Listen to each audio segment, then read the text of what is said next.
Friends, welcome back to a new weekly segment every Friday at 2 p.m. featuring the one and only, a recurring guest star, if you will, in the name of Marcus Sawyer. Now, before we discuss what this series is about and what we're going to be talking about today, could you please introduce yourself, sir, and see if you can move that SP tag around with your magic OT powers. Well, hi, brother. Not working. My brother was like, hello. I just wanted to acknowledge him. Acknowledgement. Oh, nice. Ack received. Yeah. What was the question?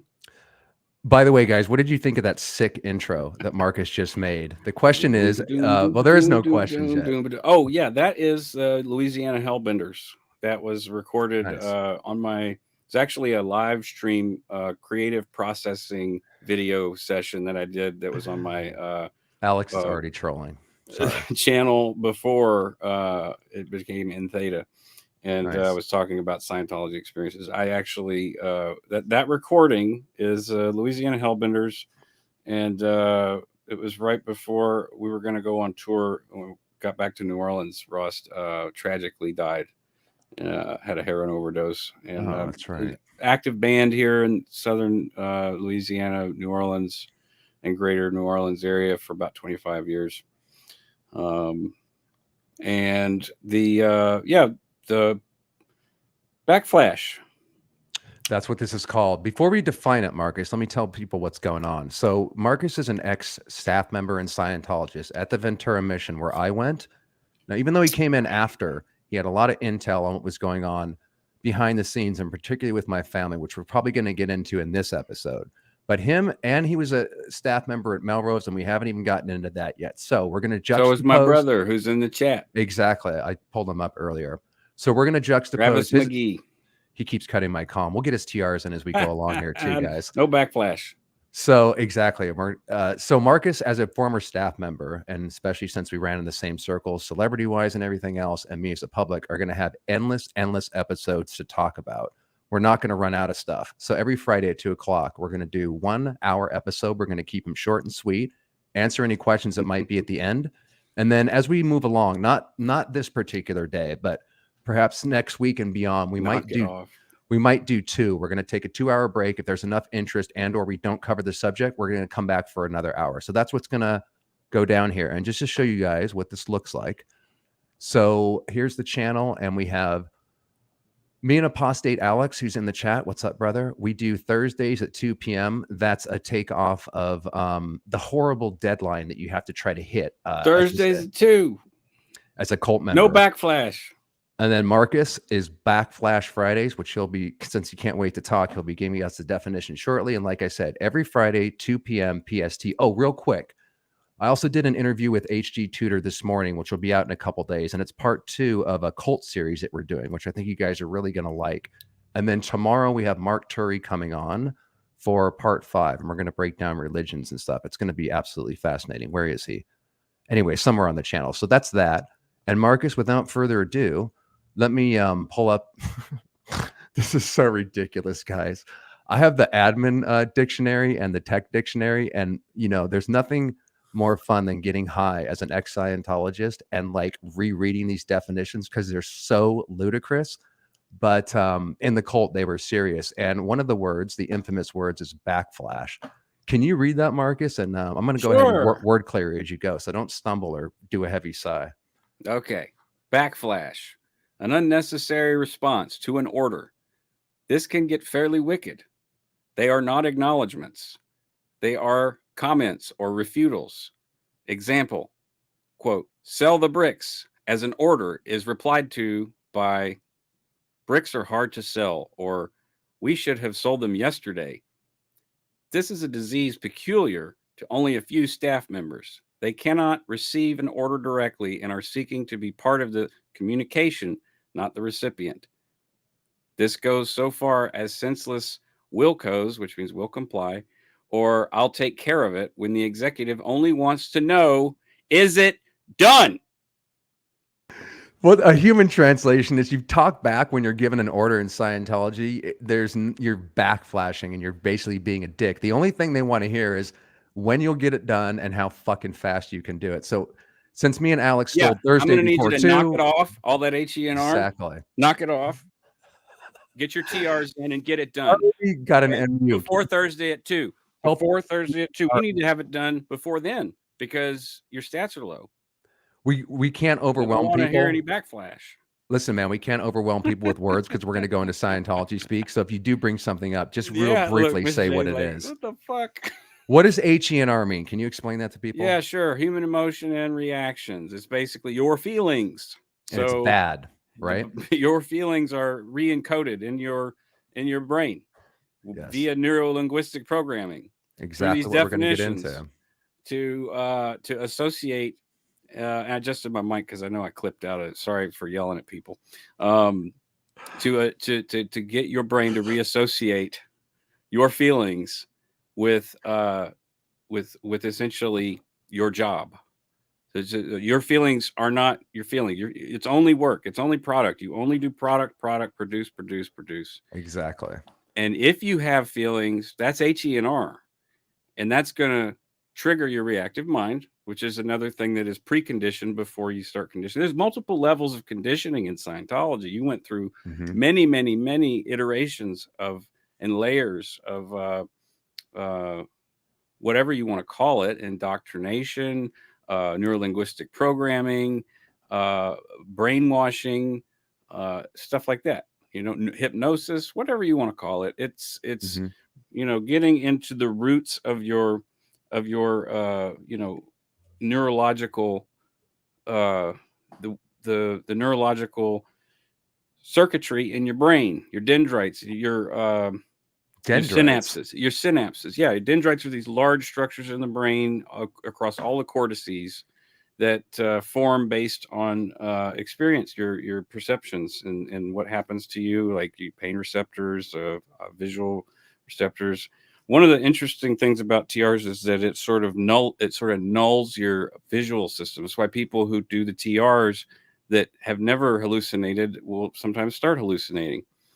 And because your vision system is not set up to sit there and do that. Exactly. And Scientology has endless repeating drills designed to neurolinguistic programming. It's called NLP. That's what they call it now, NLP. Not to be mistaken with natural language processing, which I believe is a computer term. Anyway, so let's get in. Okay. So let's get into it, Marcus. So I took a reference out the hard sell pack, and which we had discussed earlier this week. It's called Selecting Public Executives and Registrars. It's out of the hard sell pack, and I had ChatGPT do an analysis of it via a prompt that I wrote it. Now, those of you who aren't familiar with GPT, this might be freaky, scary, whatever. Call it Freaky Friday. But like GPT is for better or for worse, like a way to process aggregate information sources and cross-reference things like our brain. He puts the shit into a computer and it's going to spit back what it is. Yeah. So I prompted it. I said, I'm doing a broadcast about my experiences in Scientology Friday with Doug Kramer. We will be discussing the methods of thought reform in the way that Scientology does it, how effective it is, and how anyone can fall for it. I would like you to help me by analyzing some references of L. Ron Hubbard and breaking them down and examining the concepts, however subtle they may seem, in psychological viewpoint, with an emphasis on the known knowledge of neurolinguistics, incorporating that information into theses about how the specific writings of Scientology and processes within it are highly effective on humans and are a self-starting neurolinguistic loop in the human brain. Do you think you can do that? I need to know what the computer spit out, man. That's an incredible. We didn't go over this before, so this is new to Doug as well for everyone that's watching. All right, so ChatGPT generated some responses, and I also have another response, but I'm not going to disclose how I got it, but it is from ChatGPT as well. So it says, sure, I can definitely help you. Here's my analysis of L. Ron Hubbard's references and how they relate to neurolinguistics. L. Ron Hubbard's writings and processes in Scientology heavily rely on neurolinguistic programming techniques. NLP is a method for personal development and communication that focuses on the language and patterns of human behavior. It is based on the idea that people have unconscious patterns of thinking and behavior that can be changed by altering the language and behavior patterns. That right there, that's just the first paragraph. All right. I'll continue. Hubbard's references in Scientology use various NLP techniques to create a self-starting neurolinguistic loop in the human brain. For example, one of the key principles in Scientology is the concept of, quote, auditing, which involves a form of guided meditation where a person recalls past trauma and experiences while holding on to electrodes that measure their emotional responses. This process is designed to help people overcome negative emotions and thoughts, but it can also create a powerful psychological connection between the person and the process of auditing itself. Very, very key point there. That's amazing that the computer can pull this shit out. Please continue. Yep. Another key concept in Scientology is the idea of engrams, which are negative memories or experiences that are stored in the unconscious mind and can cause emotional and physical distress. Hubbard believed that by identifying and erasing engrams through auditing, people could achieve a state of clear where they are free from negative emotions and able to fully realize their potential. This concept can be seen as a way of using NLP techniques to reprogram the unconscious mind and create a new neurolinguistic loop that reinforces thoughts and behavior. Unbelievable. Is there overall, more? yeah, there's one more. Overall, this is the GPT response, and I'll read the other response too, because the other one is less polite. I'll say it like that. Overall, Hubbard's references in Scientology use a variety of NLP techniques to create self-reinforcing neurolinguistic loops in human brain. These techniques are highly effective on humans and can lead to significant changes in behavior and thinking. However, it's important to note that some of these techniques can be manipulative and may be used to control people's thoughts and behaviors in ways that are harmful. It is important to approach any kind of personal development or therapy with a critical eye and be aware of the potential risks involved. No shit. All right. So we can discuss any point there that you would want. Great, Marcus. Can I jump in and just say that? Like I forgot to say, thanks for reminding me. If anything comes up along the line of what we're talking about, feel free to chat amongst yourselves. But if you want to jump in, we will take questions on these podcasts as we go. We definitely encourage you guys to throw out some ideas that we can riff off of. That was amazing, bro. And you know what I caught about it too? Even the computer and AI is scared to take on Scientology because, as you said, it was giving a very accurate, but it still didn't throw him under the bus because it didn't call out that Clear's bullshit and fake. And it kind of, that's almost what Scientology might put out, minus a couple of statements. And it's also amazing that it came up with such concise bullet points about what it's actually doing, man. What you fed into it about how it's a neurolinguistic loop. That's exactly how I describe it in the freaking videos, man. Yeah. Now you're going to give us another definition of. Well, there's another response from another type of AI, but powered by GPT-3.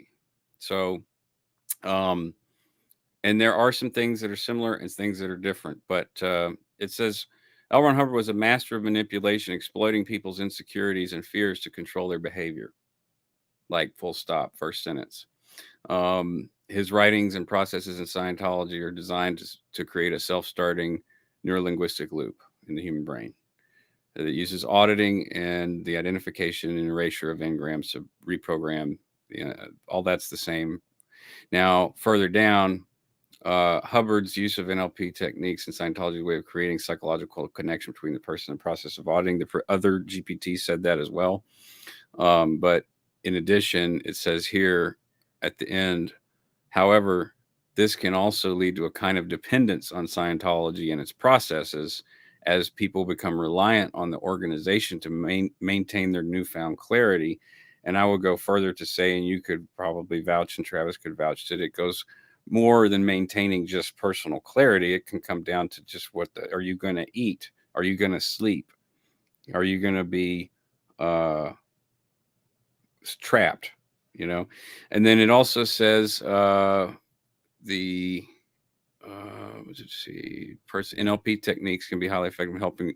So it does say NLP techniques can be highly effective in helping people overcome negative emotions and achieve personal growth, which is what I think that we do when we leave. You know, we start to rewrite our code. You're muted for some reason.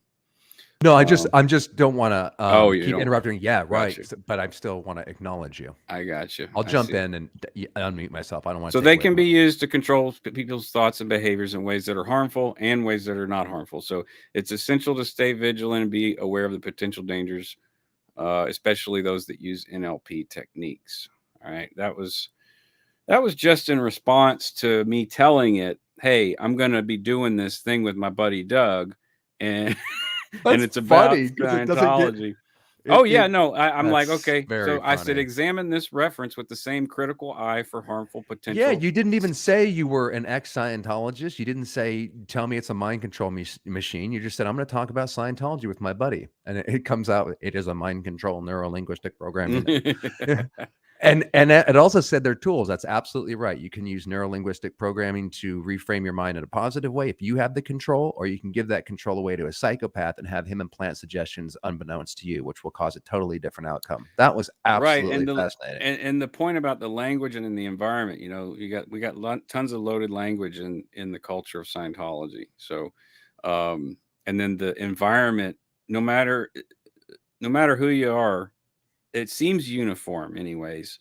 When people go into a Scientology building or a Dynetics building for the first time, there's something a little off about it. Yes, I noticed that. And so that's the environmental aspect. Plus, because you've got the language controlling people and you're adapting new ways of thinking and perceiving, it completely like distorts the space. It's like the weird voodoo vibe or something.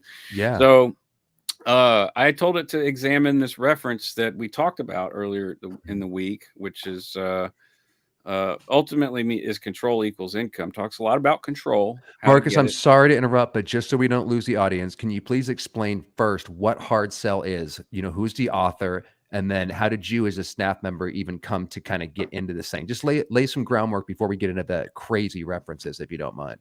Yeah, show it. This is a rare thing, by the way, guys. The fact that he has this, I think you could auction that off for at least $1,000.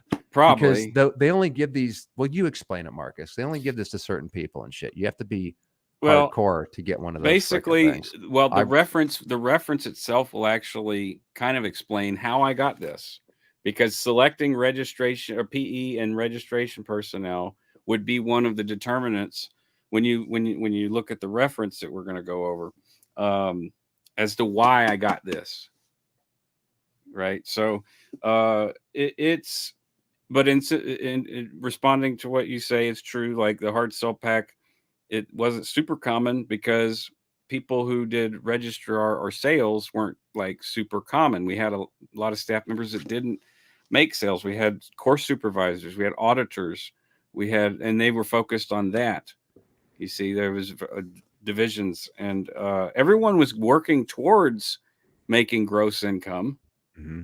But, you know, I would argue that the auditors there, like, you know, are, you know, in some way thinking that they, you know, the GI is just a stat for them. Their real product is making clears and OTs. Right, getting people up the bridge. I know. That's what they believe. But Hubbard is pushing, inculcating, and always reminding people that it's about money, while under the guise, what us true believers believe is that we really are helping people, and it's to get people up that bridge and train, period. Right. And there's sometimes a big gap between like the divisions in terms of ideology, even like and that the reference will cover that. It says, you know, our good regs are not the sanest people. Right. No, and so I got stories. We'll talk about that. Yeah. So like Wayne, say at Ventura, who is an auditor at Ventura Mission, would not really in executive meetings where GI was being discussed, in other words, money, how they're going to get money from people, gross income. He would be very disinterested generally and kind of childlike, and, you know, doing little auditing processes on people in the middle of a meeting. And I could see that. If only you guys knew who Wayne was. We talked about him on the videos. He's my auditor, and he is a very childlike guy. Which, Yeah, by the way, who's Marcus, that's Yoda? not an accident either. They do age regress you with the drills too. Yeah. No, but he seemed like Yoda, man. I mean, so I'm sorry to interrupt too. We'll take questions as we go, Marcus. And yeah, this is an okay. important question right here. Did they write it? Okay, so yes and no. The book itself is from the works of L. Ron Hubbard, and the top on the binder says "Care for the person in front of you." Hard sell is care for the person in front of you in the way that it is taught. All right. Mm-hmm. So Jim Hamry taught, and Monica taught me, and all the executives were giving me references to read from this book all the time. But the reason I have this book goes into the reference. And also, a lot of them were written by Les Danes, were they not? And Hubbard just sort of stole them, and he recommends the book Les right. That's Danes. a good point. So, sorry to jump ahead. No, that's great. So Les Dane and Dale Carnegie are basically the real authors of this book.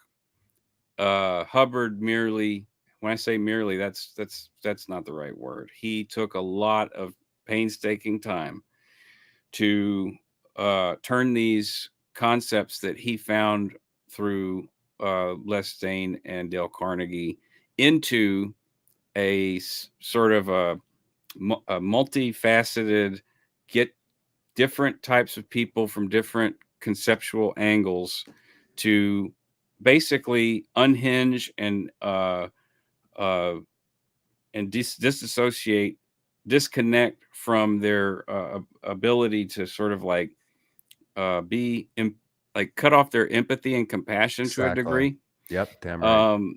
And that's exactly right.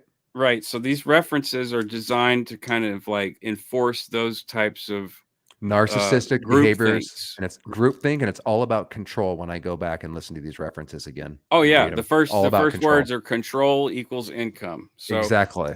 I give the AI the reference. Now we can go over the reference before, or we can just read the reference and see what the AI says.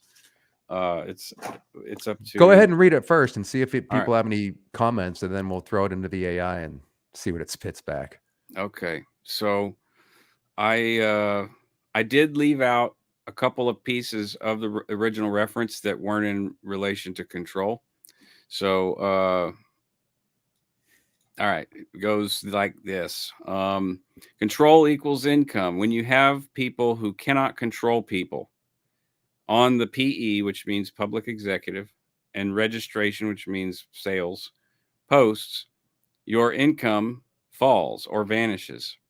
This comes about from the state of, quote, self-determinism.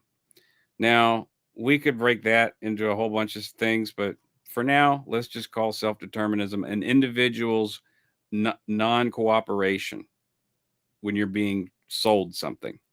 So you're being sold a car, you're being sold a bridge to turtle freedom. Turtles all the way down. So those are self-deterministic viewpoints that the person selling cannot have a consideration for. And in that book, this is what care is redefined as: care for the person in front of you.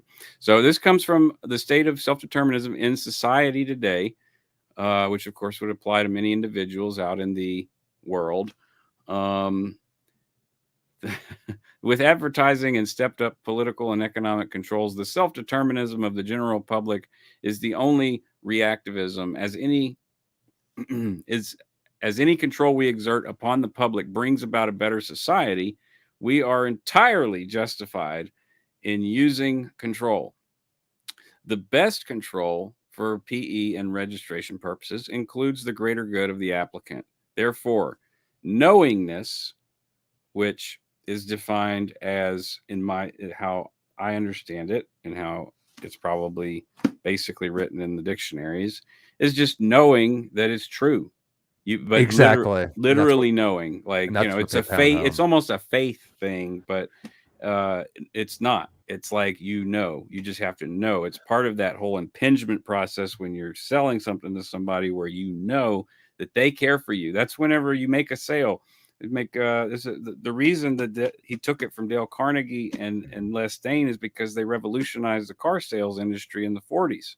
And we're selling these very large ticket items to families that not necessarily could afford it, but ensuring them that they were going to benefit so immensely from it that their whole life would change. And that ended up being true, because automobiles and highways, like, hey, now we can do trade and economy different than we've ever done it before. It pulled the United States out of a depression, truckers and unions, all that stuff. So it was very powerful. He recognized how powerful it was, and he just sort of, reconnoitered it to this. But you have to know, and that's part of other training and processing that you do in addition to hard sell training routines, upper indoctrinations. But he does go into talking about that. So to get the knowingness, so he says, therefore, knowingness must be included with control. Well, to get the knowingness, you have to do all the other training that goes along with this, is what I was Which saying. gets back to the programming, the neurolinguistic loops that are installed to make sure that you know. Yeah. One must discover what is best for the applicant and then control him into obtaining it. Now, I read it like that because really it's very Cylon Borgish, Totally, dude. It sounds psychopathic. It sounds like what a narcissist would say. And also they use the Orwellian phrases, the greater good. We're taught we have a reactive mind, so we have to push harder against the public so that reactive mind doesn't fight back. Yep. Everything is justified, but looking back at it now, it's all about control, control, control. Geekdom, the bridge to total wallet. How about that? Where is it? Geekdom? He says the bridge to take your wallet. I said the bridge to total wallet. Just give me your total wallet. Who said that, by the way, bro? It was Geekdom be sure to 101. Geekdom 101. Okay, we definitely got to get him on the PTSSP course for a statement like that. I can't find him at the moment. Real quick, Marcus, if you don't mind, question in the chat. How often was a staff member stat pushing in your mind dealing with public? 24/7. Yeah, 24/7. Stat pushing is always like you always looking for a way to pad, buffer, push, and tweak your stats, and you could do it in so many fucked up ways. Pardon my français, but like I'm trying to think of an example. That's a perfect segue. Can we get into some of the things that not necessarily you did, but maybe Travis? Travis reg my dad. And what were you being taught behind the scenes with Jim Hamry, the registrar, and the Steiners? Could you give me an example of one of the things that you would do to use this material that we're talking about at the Ventura mission? Maybe nothing too personal, but you know what I mean? Give us some insight on that. Yeah, I can give you a lot of insight on all of that, but I don't know if I could just like do a summarily, like a on the spot summarily like thing. Let me make it easier. Like when you guys had the staff meetings, Marcus, Thursday before too, and you have to reg the top chiropractor, my dad, the people with the top money when the stat push was really coming down and you needed money. How would you Wednesday nights course room? So like it'd be Wednesday night, or Wednesday day, we'd have a meeting at lunch or something. Executive meeting with PES, Monica, myself, maybe Travis, and Jason Rutland, John Jones, the staff at hand, right? Vicky Miller, the executive director. And Vicky would just sort of, be like, real tone 40, confront, this is the 1,000-yard stare shit that everyone talks about, which I still can do, and freaks. So can I can bust that in any time, and I only use that glare for special power. So there'd be a lot of pressure. There'd be a lot of pressure on everybody coming directly from the ED, the executive director. Be like, okay, what are you doing? What's your battle plan? What's your BP? That's the short for it. What's your BP? Who's your BP? Who's your target? What's the goal? Targets and goals. Whole other segment of what you learn in Scientology, targets, goals, the basics of organization, learning how to follow the org board, using it and sort of visualizing it as this sort of like mechanism that Hubbard created, that if you do it all the way he says, things will just appear. And you get into a sort of a magical thinking mindset that you can, like if I got to go reg Larry Krog after course on Wednesday night for Thursday tomorrow at 2. He's a veteran patron or parishioner, so he knows if I'm walking up to him after course that he's getting regged, and so he's going to give me immediate backflash. So how would you handle figure that? out? Yeah, well, that's the thing. You have to figure out how you're going to handle that with that specific public and that individual. You may be given little drops of information from meetings about their case. Right, which we as public didn't know, by the way. We're told those are confidential. Yeah. No, your case folder is always open in the ED's office. It's crazy. I couldn't believe when you told me that, brother, because I should have figured it out with just Steve Hassan's book alone. But that I trusted those mission people that thought that Vicky and that people would actually do this. It's just like, how would they justify that in their minds? Dude? Look, dude, Travis said, Jim gave me a list and a Rolodex for people to reg. Told me I could get no less from 1K from the Kramers. Oh my God. Travis, we got to get you on here at some point. Not only share your story, but I need to know more about no that, less than 1K. No less.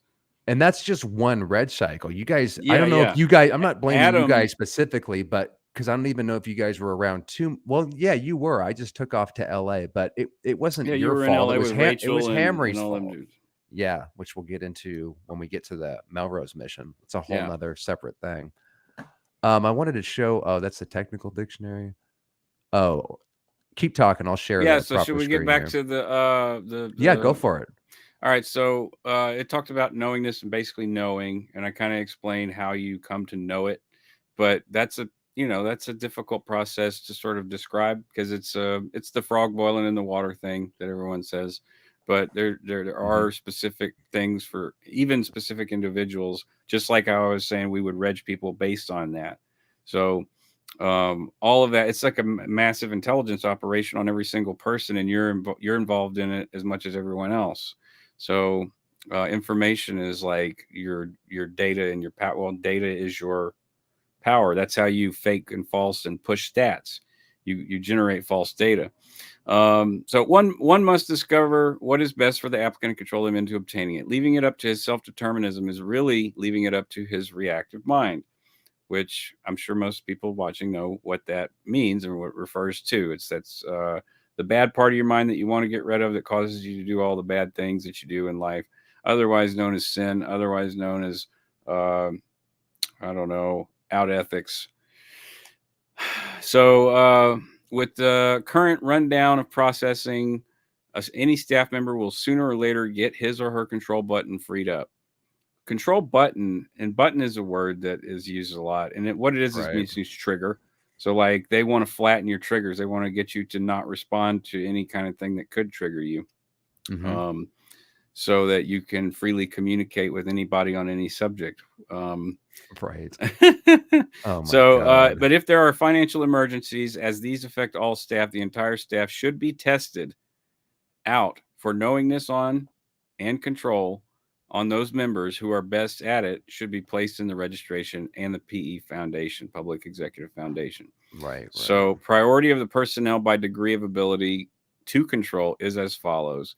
Chief Registrar, Body Reg. PE Director, Letter Registrar, Director of Processing, blah, blah, blah. These are different posts on the org board. And it says that the best test for good control is not the E-meter. The E-meter mainly registers bad control and selects people out rather than in. The E-meter is better used for elimination of candidates rather than choosing them. The best test is the upper indoc, which is called 8C and is referred to as infinite control. So by conducting an upper indoc class for the whole staff, income would be bettered anyway, but carefully grading all staff who take it will result in singling out the persons capable of good control. A good control person, for our purposes, would have a free or null needle on control and help, and we should explain what that means. A free needle or null needle on control and help.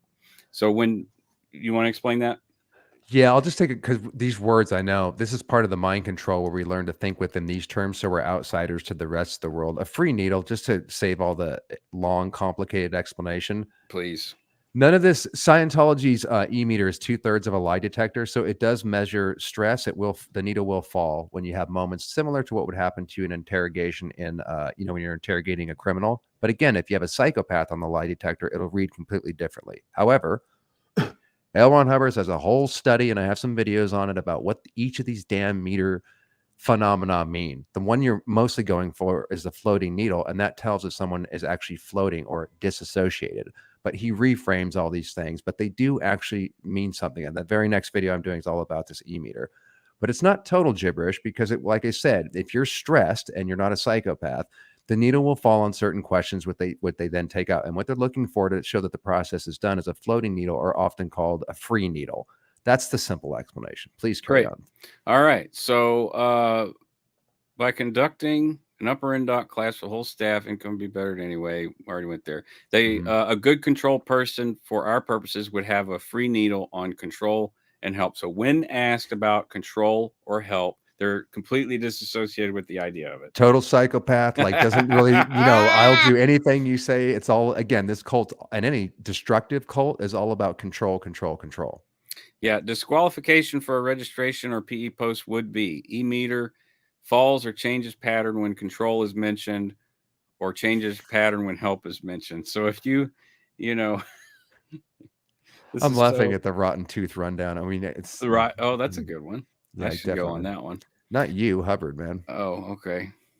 Well, maybe I should too. I gotta go to the dentist. He talks about the Oxford capacity analysis. We still haven't gotten to the response from the AI yet, so I'm going to try to. No, but you're doing a good job. I mean, we have to lay down a foundation of what the hell this thing is. Right. So aptitude needs to be higher rather than lower, and IQ above 120. And the testing, we did get tested. I don't know how valid those They're test bullshit results tests. were. They're bullshit tests. But, yeah. Okay. So upper endoc infinite control cannot get intention into the ashtray. It was a reason for not being able to be selected for a registrar. Makes sense. Which is what, TR6, training routine 6, or is easily flunked by the person being processed, or is as balked by failures to control the control factor of a staff member in the registration. Notice how many times you use the word control thing, man. Jesus. So time spent on this is better spent than on some new campaign. In other words, he's saying run upper endocs. Right. Domination. This is an important section. Dominance of others is a control symptom. I lost my place. Yeah, there we go. We are not looking for pleasant control. We are looking for effective control. It is sometimes found in rather aberrated persons. Psychopaths. Napoleon had a high control factor and a high IQ and practically nothing else.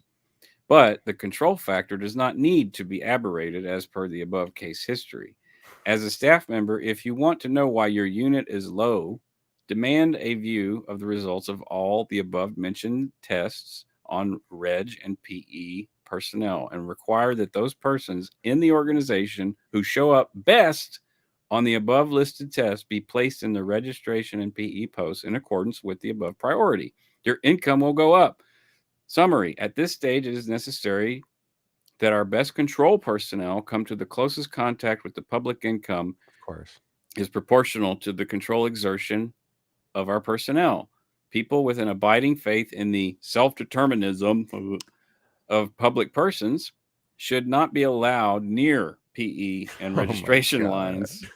The control skill of a staff member can be tested. Bad control factors are most easily recognized. Staff should be tested on control. The whole staff can have its control level raised by upper endoc. Upper endoc is the most reliable test of control skill. People who can control others are not necessarily our sanest people, but are our most effective people on PE and reg lines. Sure they are. All right. So that's now we've got this response from an AI. Does anyone have any questions about anything? I'll let you. Yeah, good to ask, and I'll let you know if anything pops up. If anything pops up, I'm going to keep going. So sure. GPT says that Hubbard suggests that controlling people is necessary for achieving success and generating income. Hubbard claims that self-determinism in society has decreased and therefore control is necessary to bring about a better society. The author argues that control is justified if it brings about the greater good of the applicant. The reference outlines a hierarchy of personnel in order of their ability to control, with the chief registrar being at the top, Jim Hamry. Yeah. The author suggests that the best way to test for good control is upper indoc, infinite control, which would be better income for the whole staff. Hubbard suggests that good control is not related to a person's sanity, but rather their effectiveness on PE and registration lines. So, from a psychological viewpoint, this reference promotes a concerning level of control over others. The emphasis on control as a means to generate income suggests that financial gain is the ultimate goal of Scientology, rather than personal growth or spiritual fulfillment. The reference suggests that those who cannot control others should not be in positions of power or influence, which may lead to a culture of fear and coercion within the organization. You think? This emphasis on control can be viewed as a form of thought reform, in which members are taught to prioritize the goals of the organization over their own personal values and desires. Wow.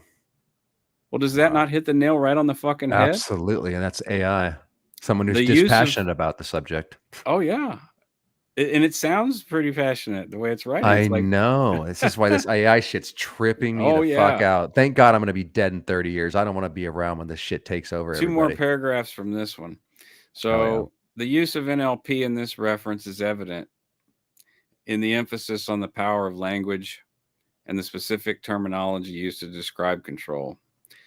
The reference repeatedly uses the term control in a positive context, suggesting that it is a desirable quality for members to possess. Yeah. The author also suggests that good control can be identified through a variety of tests, such as the E-meters and upper indoc, creating a sense of legitimacy and objectivity around the concept of control. Wow. So this is neurolinguistic analysis. That's The really promotion incredible. of dominance and the prioritization of control in this reference may have harmful psychological effects on members of Scientology. By placing a strong emphasis on control and prioritizing it over personal growth and individualism, members may be at risk of losing their sense of agency and autonomy. Additionally, the promotion of control as a means to generate income may lead to a culture of exploitation and manipulation within the organization. Wow. That's just mind bending how, it can just spit that out. And again, it's not bias. It's just telling you the dangers of neurolinguistic programming and such. Friends, if you're just joining us, we're about ready to wrap up. We're doing a new weekly segment on Fridays with Marcus Sawyer called Backflash Fridays. Is that hypnotizing enough? And we're gonna I love it. So we that's a good foundation, and we're just getting new here. So believe me, we've been talking behind the scenes about what we're gonna do after we warm up here. But we covered the first reference on the hard sell pack. You guys know from the previous interviews with Marcus who he is, and then we laid down some of the foundation of what we're going to be covering next time. And we'll use the last 15 minutes or so to answer some questions here. So please I did a throw lot them of in the reading. chat. I can just now I can do some listening.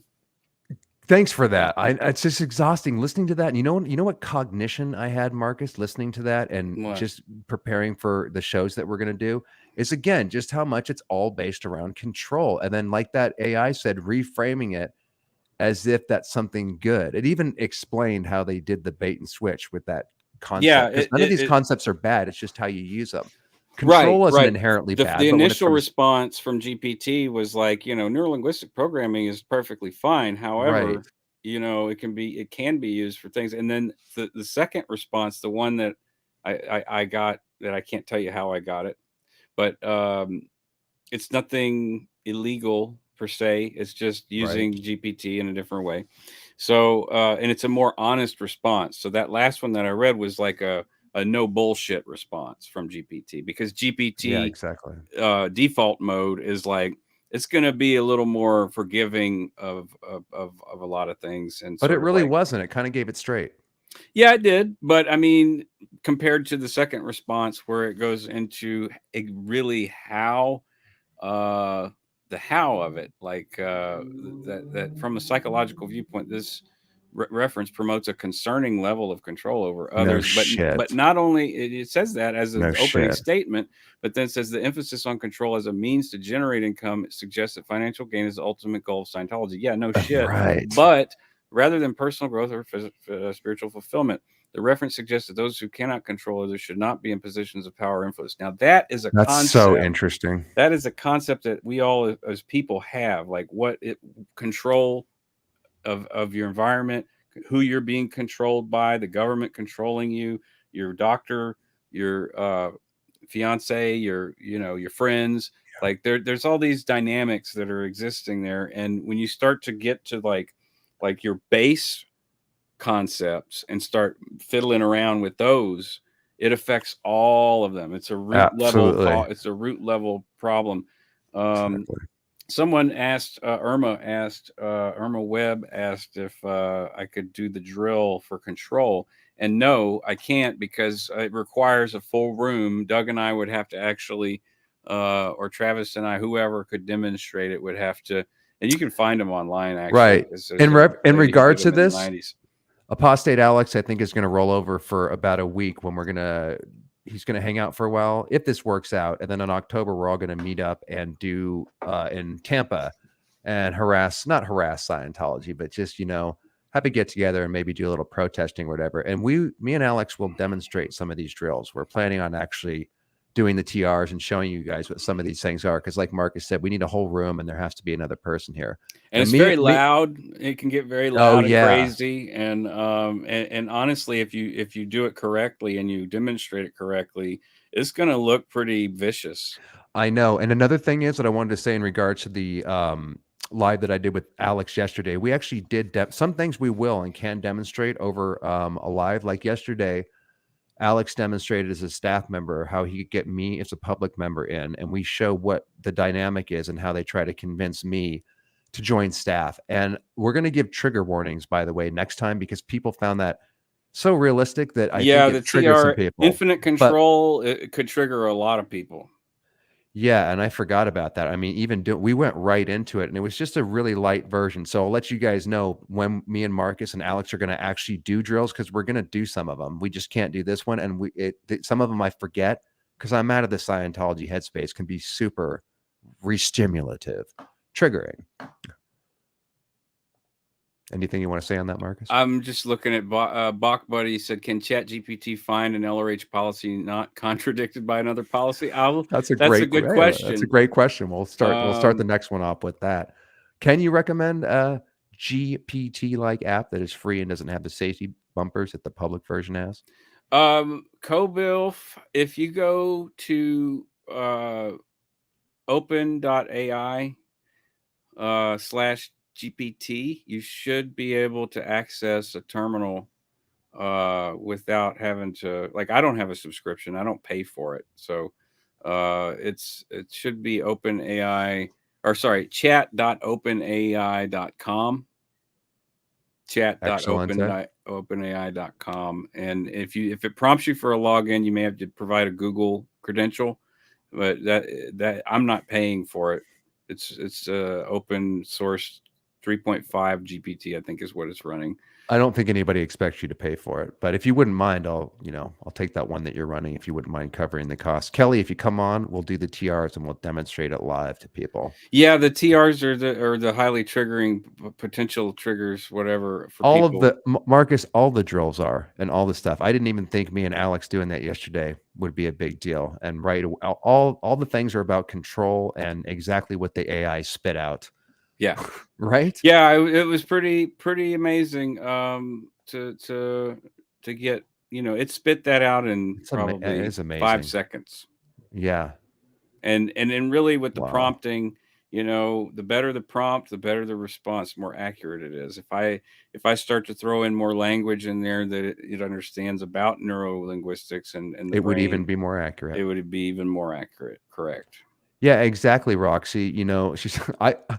Someone told a story of like some newbie or something walking into an org. I'll see if I can find this story, but there was somebody like hanging somebody else out a window, or wow. that intense, and they were just like, these are Not It's putting like, someone in a window, but busting holes in the academy walls, man. Marcus, you want to, before we wrap up here, why don't you tell the story of the famous ball player where you oh were God. assigned? Keep the language careful because we're on YouTube, and then don't say the word, okay? But tell Yeah. exactly what you had to do to give an idea. And Okay. a trigger warning, friends, real quick, because seriously, this is kind of important because, you know, if I was listening to this shit before I was out, I would, you know, it would affect me. Sure. So this isn't too intense, but what he's going to talk about, he's just going to talk about it. We're not going to demonstrate it, about some of the things that he did in the upper indocs. That stands for upper indoctrination. One other quick thing I'd like to point out, Marcus, is it's so amazing looking at this now with different eyes because I can see the control and I can also see the words that he was being used. Clear your bank account. Upper indoctrination. He's even telling us what he's doing, dude. And it went right over my head. I was Right? going to point that out at one of the paragraphs because he's literally he's being pretty upfront about it. It is. So why do you think we don't? Our critical thinking is being shut down on those TRs. Otherwise, we'd get it, bro. We I would see that. believe that it is related to the environment and how, like I said, that Good weird point. Group thing. freaky vibe going Yeah, in yeah. when you walk into a mission. There's like something magical about it. Exactly. There's something mysterious about it. There's You don't know what it is. You don't They're know. creepy. What It's it is. different, and they have a confront, and they you almost assign magical powers because it's something you've never seen before. If you've never been around a creepy, destructive cult, right, totally. Wow. Which I had. I grew up in a fucked up hierarchy domestic cult, but so Alex Merricks was a ball player, and he got FSM'd by I think Dominic pulled him in from a book sale, and he had just got signed with the Minnesota Twins. So and looking back on this now, actually after reading this reference, I got to say that I'm getting a little bit of clarity on the issue because like they assigned me and him to twin on the upper indocs.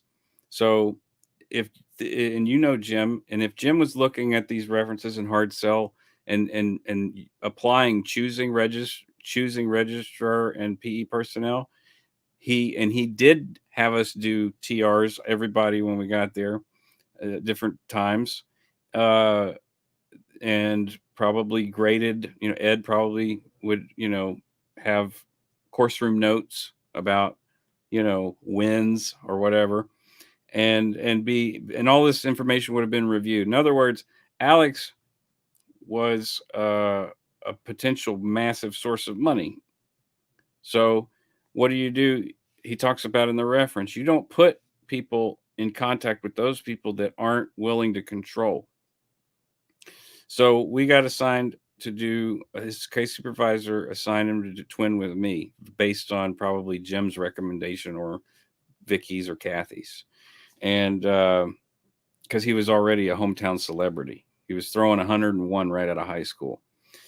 So we did upper indoc. We did all the TRs, but when we got to the upper indocs, he had buttons that he wanted to flatten. In other words, triggers that he wanted to handle on race. His African American. So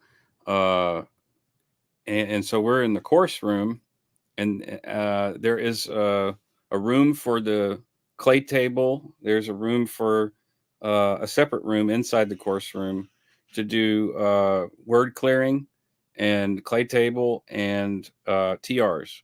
So we're in that room with the door shut. But I think there was a window, and I can verify, Marcus, that even when the door was shut, the walls are thin so you can hear it, and oftentimes they leave it open. Right. Well, we had the door shut. Ed was supervising, and like I did not notify Ed that I was going to be helping Alex flatten this racial button. Everybody knows what word I'm talking about here at this point. He doesn't have to say it, obviously. So it's also, I'd like to point out too, a connotation of the word that we would call outsiders without knowing it. It's WOG, and he told us it stands for worthy Oriental gentlemen.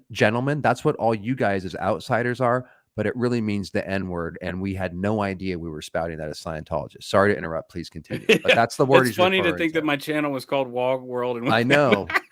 Dude, that's how dumb we are when we get out because we have to learn kind of the proper English words, which takes Yeah. a long freaking Well, time. I mean, on the other Hey, it side is of the what it is. pond, I never been there. I wish I could go. But so to continue with the story, we're doing the drills. I don't hesitate to flatten his buttons. You're a He's like, Scientologist. I'm also from the South too, and he was like, man, Oh it God, would be dude. even better if you did it with a Southern accent and Did he like say that just to really you? put it on hard and thick. And I'm What did like, he say that to you? yeah, he That's wanted me to lay it wow. on thick, man. And He I have wanted a to flatten the racist button. Yep, stepfather that raised that's me, right. man. So like I really gave it to him hard. All the horrible jokes and I mean really tasteless racist jokes.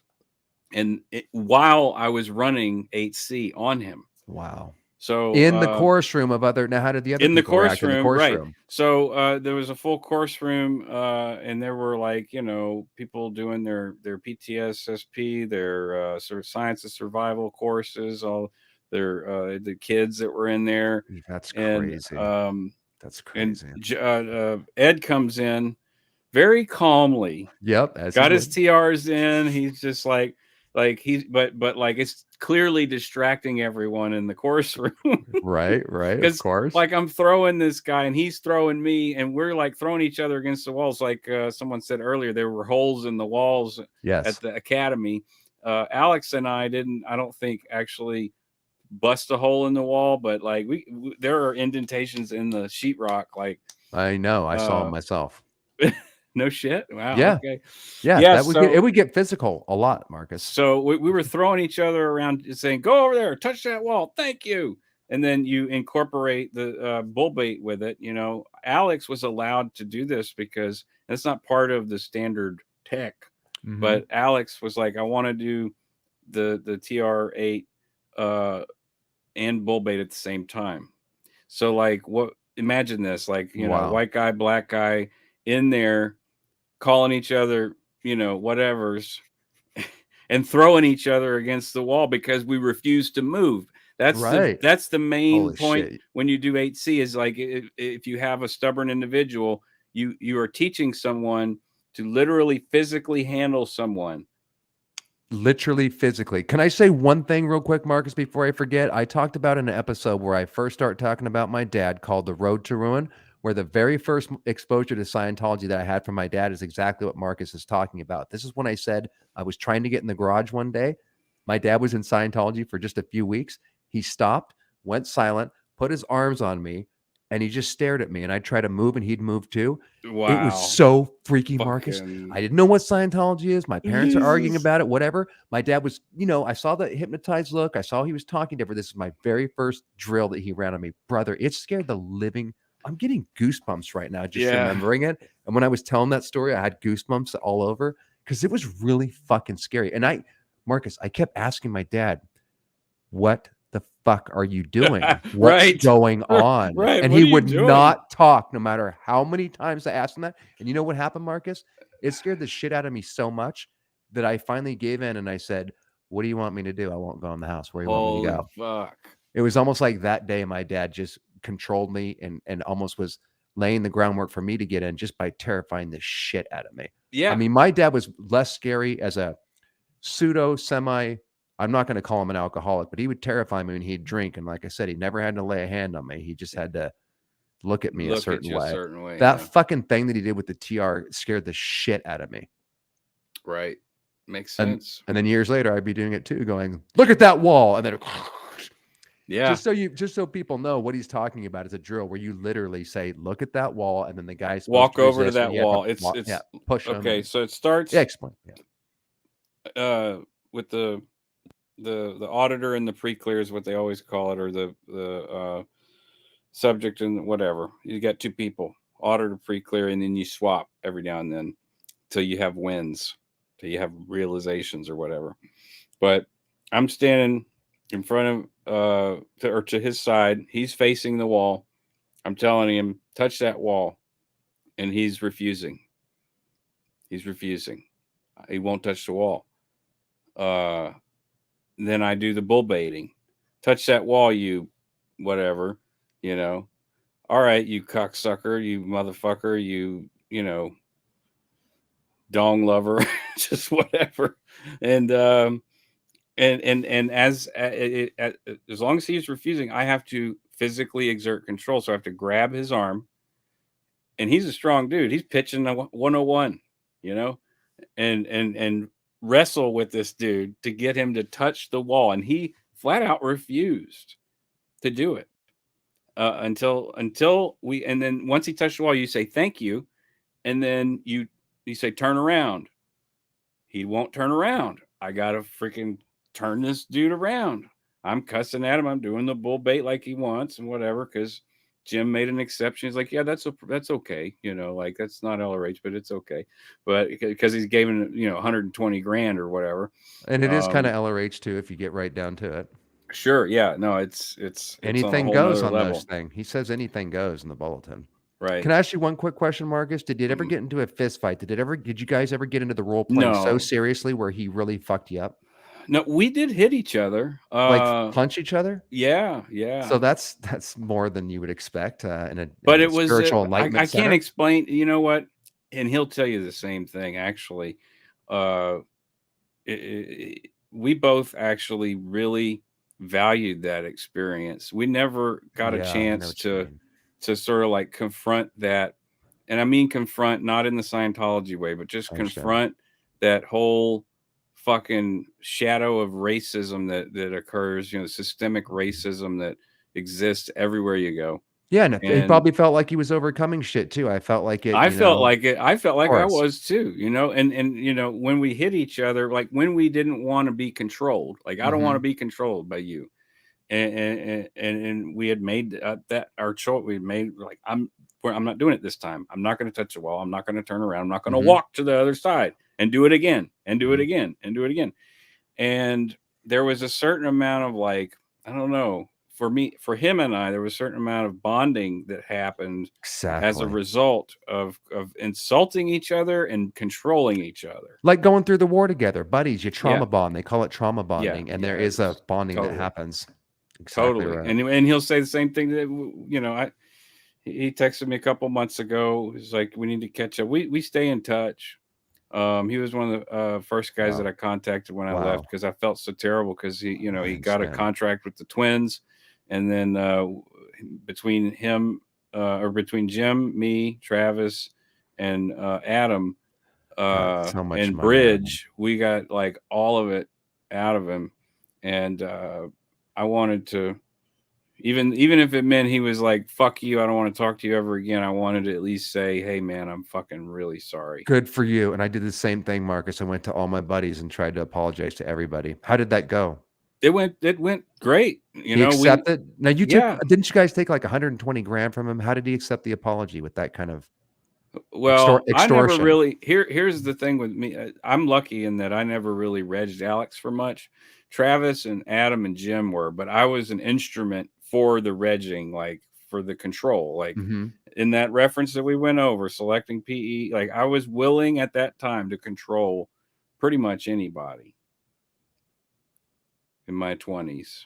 Yeah. And it's not your fault, man, because I did the same thing too as a public. I thought more control equals more control over my life, more control over the dynamics. I saw the control playing out in certain ways in the missions and the that weren't good, right? Well, no, not all good, not all bad, right? Like I would see a situation where someone was able to use control to basically defend themselves, or control to stand for a principle. Like, I'm not budging on this. Like, and there's nothing wrong with that, but just to drive home the point, and this is the next video, by the way, that's going up, guys. I'm re-uploading all the episodes from the series before continuing on. The next one's called The Bridge to Total Amnesia, and it goes into two ex-Scientologists that demonstrate a very important point.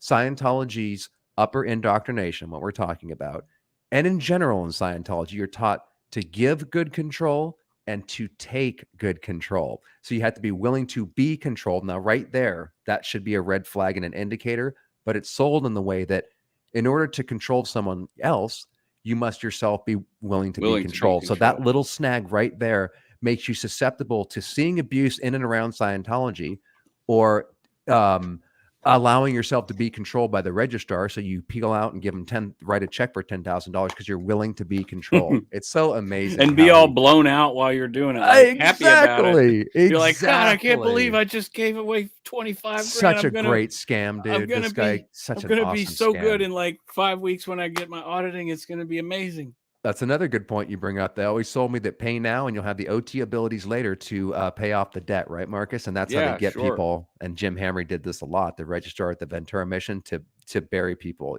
forever. Right. Let's end off with one more question that I had started here from Lady Veritas. And this has been an amazing discussion, bro, and a really good intro. Thanks for dropping all the knowledge bombs. And Kelly Copter thank your AI too that I wanted to answer. Okay, I'll definitely pull hers up. Let me just throw ladies up first, and then I'll look for Kelly while you answer this. So, Marcus, do you have an idea of how many Hubbard policies Captain Dave, that's David Miscavige, has violated, such as raising money through contributions? I don't know the answer. That's a good question. I would say that the creation of the IAS was a big part of why, or that's a big, yeah, he was in violation, probably, and possibly corrected by someone or himself, but it's more likely that he saw, I can't violate these policies, I'll create the IAS and use that, because the IAS memberships are completely separate from like RTC, Scientology, everything else. It's just an association.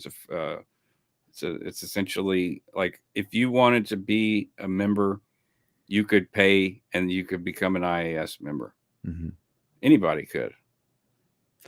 I would say one of the main things that he's violated a lot of them. He's changed the tech, and this is why a lot of people left. He said that commas and certain abbreviations were left out in the books. That was a way for him to resell it. Yeah. The way I see Miscavige is he's definitely a true believer in Hubbard, but he also is a narcissist and feels like he can maybe one up or carry on. Like in his mind, he would be doing standard Scientology, even though he's changed everything. He's removed the St. Hill special briefing course, which is amazing. I can't believe that didn't cause everybody to leave because that's removed it. Dude, you cannot do it anymore. And that is a main course to make auditors. So what I think is going on with Dave is that in his head, he simply is improving upon Hubbard by doing it, not his way, like even though it is his way, he's simply improving upon it. That's how he justifies it all. Yeah. And now we're up with Kelly Copter. How are you doing, yeah. young lady? I love your videos, by the way. You've been putting out some amazing videos, and bless you for videos? Getting at us. Her story's been horrible. I'm so sorry what you went through, Kelly. And I'm so happy that you're out and you came out just beaming, What kind of videos? What did she go through? Oh, you got to check her channel out, man. Goldie dropped the link, guys. So on the live chat replay, you can link to all the people's channels that Goldie mentioned, including Kelly Copters. That's what it's called. And she has a multi-part series where she talks about her experience in Scientology. And it's not only heartbreaking, but the videos are really well produced. See, this is so crazy to me. Like I there was so little 15 years ago or whatever. I know. And then you got young whippersnappers like her and Alex coming out that are just putting out amazing stuff and having the balls to share their stories. I can't. You definitely got to check that out. So if you were on staff, why do we use ashtrays? No one ever explained that to you. You might have been at a mission. No, she wasn't on staff, dude. You have to go listen to her story. It's one of the worst I've ever heard. All right. Why do they use ashtrays? For tone 40 yelling stuff. Used to hear people doing it at St. Hill and thought it was crazy. All right. And then, by the way, just if this might already answer it, but apostate Alex says, I think it's. I'm going to read it out for people. I think just because it's a random object that back in the 50s, 60s were commonplace and doesn't have any peculiar meaning or emotional. Kelly, do you mean like specifically why did they use the ashtray, or why did they use any object to put an intention into? In other words, that's tone 40. So, I mean, my concept of this is that. And what Alex replied is it makes a lot of sense that you're an object of no value, where you're communicating with an object of no value. With neurolinguistic programming, and this is something I could probably run through Chat GPT, like what are the correlations, but there's a formula that he describes in Dianetics called A equals A equals A equals A. Mm-hmm. And they say that is the reactive mind. However, it's not that simple. And so like the conditions that you live in and that you are doing these processes in, and experiencing, you know, they have this bleed over effect. So like if you are looking at an ashtray and screaming and putting your intention into an ashtray, conceptually you're like, you know, in my mind, I'm like trying to move my intention, my consciousness, my effort into an inanimate object, but I actually have to lift it and put it down while I'm doing it. I'm having such a line So- charge listening to all this shit, Marcus. You have no idea, because yes, it occurred to me, why, if I'm practicing telepathy on one hand, do I then have to make the ashtray go up? But god damn it, the power of mind control, placebo effect in that environment, I believe that I really was using my intention to somehow command this lift freaking that inanimate ashtray. Well, object. no, you literally are, because when you say stand up, I get it. you I lift it up. When you say sit down, you set it down, but you are also acknowledging it. Thank you. We are Stand so up. that was one of the most Thank you. embarrassing Sit ones to down. do in the course room. I had to do Thank this you. celebrity around, you know, people that I sometimes looked up to that are on TV shows, and I'm like, stand up, thank you. We all Yeah. get used to doing ridiculous things, so it's okay, but that one always embarrassed the shit out of me. And by the way, Sure. guys, I talked about this in an interview when I think Aaron interviewed me or whatever, and we were talking about OT3. Because on OT3, you have to find a pressure point. This is the infamous Xenu story where you find out the secret. It's all about body thetans that are on you. So I had to constantly get drilled at the advanced organization in Los Angeles to put tone 40 intention into that ashtray, because OT3 was jacking me up so badly, and I wasn't finding these body thetans, which you have to find an area of pressure. None of this is true, guys. Obviously, it's all in your imagination. But since I was having trouble getting the needle to drop by finding these BTs, over and over, I had to command tone 40. That's the highest level of intention to make that ashtray move, stand up. And that's based on the upper indoctrination course that we were talking about earlier towards the end. And Marcus, I'm just telling you, we got to have many, many more of these conversations, because every time I get, just to use silly Scientology words, I really do get case gain, and I have had several line charges. That's where you cackle hysterically. Yeah. I'm getting ideas and just seeing how fucking silly it all is compared to what I thought when my life was on the line to get up that fucking bridge. It's just retarded. This whole thing is just dumb. I've got probably, let's see, 1, 2, 3, 4, 5, 6, 7, 8, 9, 10, 11, 12 references I've marked. Oh, nice. And I'll probably, you know, run them through the GPT and see what's up with some of these things, you know. Exactly. What can we learn? What can we learn? There's knowledge reports. This is a very important, that's terrifying. Knowledge reports. And by the way, guys, culture. I have all of Scientology will be happy to know that I have their tech dictionary, admin dictionary, all the volumes. I have everything on PDF, everything, the OT levels, everything. So we're going to be, next week, we're going to pull up. Yeah. Damn it. You gave away the surprise. That intro is so fucking sick, bro. I couldn't believe you made that. That was amazing. By the way, guys, if you want to backflash. Sorry, man. If you want an intro like that, reach out to Marcus. I'm sure he'll give you a great deal. And since like he's in my cult, he gave it to me free of charge. Otherwise, he knows he'd be going straight to ethics. But seriously, bro, I think it's sick. We are of the same culture. Culture, which is why we distinguish destructive cults and not cults, because there's a big difference, and also that word gets lost in translation. Yeah, cults aren't bad. Cults are cool. Cults are fun. Bands are cults. From the word culture. Exactly. Yeah. Like if you've ever been in a band, you've been in a cult. Or if you've ever been a groupie, you've been in a cult. Exactly. The difference being it's not a destructive cult. Exactly. It's not a destructive. Well, I mean, to a greater or lesser degree, it can be, but you know friends, family is a cult. To demonstrate, a Scientology process called, well, thanks everybody for coming. And like I said, for what I wanted to finish saying before Marcus cut my comm, is that I have all these. So we're going to break out the policies. He's not just going to be reading from this thing. We're going to get it sorted so you can see the reference in the visual. And a common tactic in Scientology is to cut the comm and not actually finish the communication. So I just wanted to say